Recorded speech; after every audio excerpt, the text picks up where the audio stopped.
एक बेरी नन तो दुकान कह गढ़ाई लिहू दूसरे मना थुनियो सिकड़ बनवाई लिहू।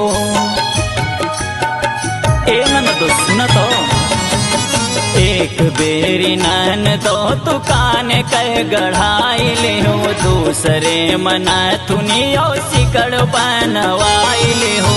तीसरे मांगी रहू हमसे कांगना तीसरे मांगी रहू हमसे कांगना के अब हो बना ललनवा ननद तोहरे कारना के अब हो बना ललनवा ननद तोहरे कारना।